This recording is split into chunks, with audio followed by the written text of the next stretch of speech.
tentang Kabupaten Nia Selatan sekarang. Halo, Sobat Pembaca, ini penggalan hasil penelitian sederhana saya tentang perkembangan dan kemajuan suatu daerah. Jika kamu adalah masyarakat Kabupaten Nia Selatan, terlebih untuk pemuda dan pemudi Kabupaten Nia Selatan, wajib mengetahui bagaimana perkembangan dan kemajuan daerah kita yang kita cintai ini sekarang.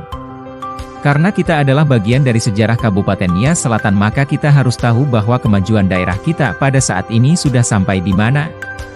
Dan posisi kita di Indonesia saat ini berada di jalur persaingan yang mana?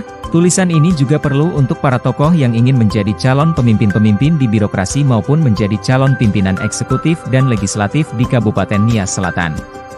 Saya di sini menulis untuk memberikan sedikit pengetahuan dan pandangan kepada kita tentang kemajuan dan perkembangan daerah Kabupaten Nia Selatan secara potensi ekonomi dan indikator pengelolaan keuangan daerah, IPKD.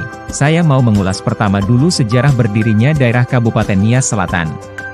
Secara garis besarnya Kabupaten Nia Selatan adalah kabupaten di Pulau Nias, Sumatera Utara, Indonesia. Kabupaten ini terdiri dari 104 gugusan pulau besar dan kecil.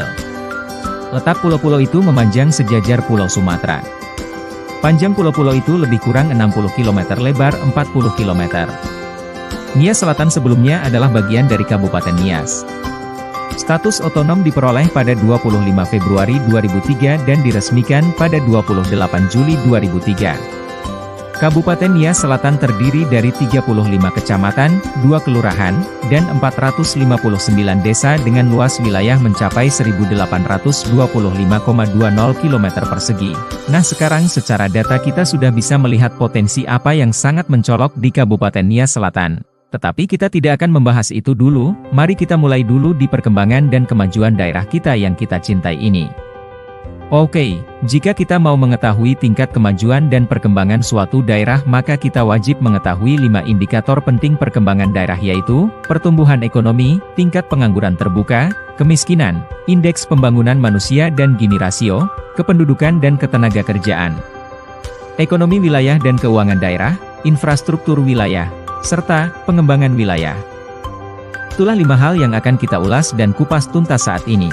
Jika kita ingin melihat pertumbuhan ekonomi, tingkat pengangguran terbuka, kemiskinan, indeks pembangunan manusia dan Gini rasio, maka kita bisa membuka data dari sumber BPS Kabupaten Nias Selatan per tanggal 30 Januari 2024. Indeks pembangunan manusia, IPM, Kabupaten Nias Selatan tahun 2020 adalah sebesar 61,89. Indeks pembangunan manusia, IPM, 2021 mengalami peningkatan dibanding tahun sebelumnya. IPM Sumatera Utara 2021 adalah sebesar 62,35 atau tumbuh 0,32%, meningkat 0,46 poin. Indeks pembangunan manusia, IPM, tahun 2022 adalah sebesar 63,17 atau tumbuh 1,32%, meningkat 0,82 poin.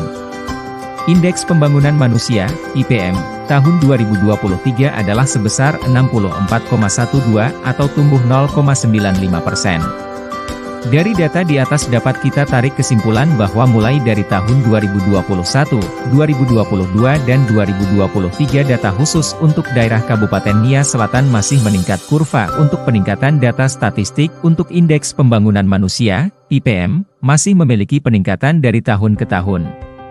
Jadi, selama tahun 2021 sampai dengan tahun 2023 Kabupaten Nias Selatan bisa dikatakan memiliki kemajuan dan perkembangan dalam sisi pembangunan manusia.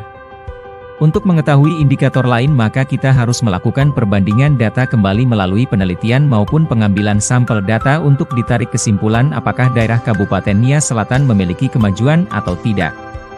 Maka dari itu saya sangat mendukung jika kita masyarakat maupun pemuda-pemudi wajib dan mampu mengetahui apakah saat ini kita memiliki kemajuan dan perkembangan dari tahun ke tahun.